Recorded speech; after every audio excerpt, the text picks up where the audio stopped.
الحمد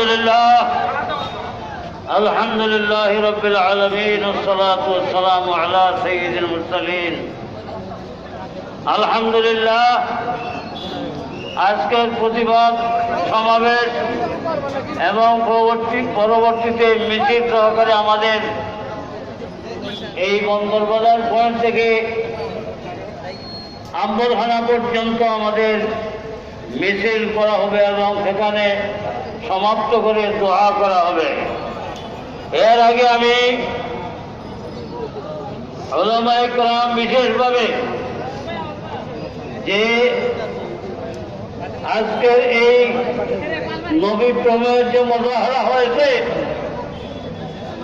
আলহামদুলিল্লাহ সুম্মা আলহামদুলিল্লাহ, এই মুজাহারা প্রদর্শন করতে যারা যেখান থেকে যেভাবে সাহায্য সহযোগিতা করছেন আমি তাদের শুকরিয়া আদায় করি।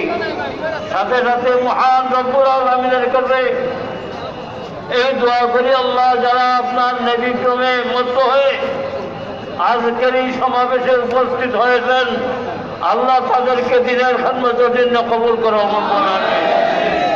দুই নম্বরে আমি আমার সিলেটের প্রশাসন এবং আইন শৃঙ্খলা রক্ষাকারী বাহিনীরও শুকরিয়া আদায় করছি যে তারা আমাদেরকে অত্যন্ত ত্যাগের সহিত যে সুযোগ করে দিয়েছেন এবং সহায়তা করছেন, আমি তাদের কাছে কৃতজ্ঞ এবং তাদের শুকরিয়া আদায় করছি।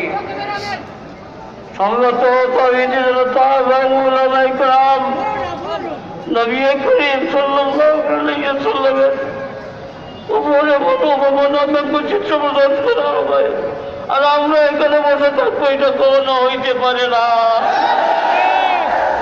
আমি আগেও বলছি, আগেবার বলতেছি যে আমরা আমাদের শরীরের শেষ রক্তবিন্দু বিসর্জন দিয়ে হলো নবী করিম ইসলামের মর্যাদা সমুন্নত রাখার সর্বপ্রকার চেষ্টা আমরা চালিয়ে যাব। আপনারা রাজি আছেন? এই নম্বরে আজকের এই মহাসমাবেশে আমাদের কিছু প্রস্তাবনা আছে, আমি নিজেই প্রস্তাবনা আপনাদের সামনে উপস্থাপন করছি। ফ্রান্স কর্তৃক মহানবী সাল্লাল্লাহু আলাইহি ওয়াসাল্লামের ব্যঙ্গচিত্র প্রদর্শনের প্রতিবাদে আজ 14 নভেম্বর 2020 ইসাই মঙ্গলবার অনুষ্ঠিত সমাবেশে আমাদের প্রস্তাব সমূহ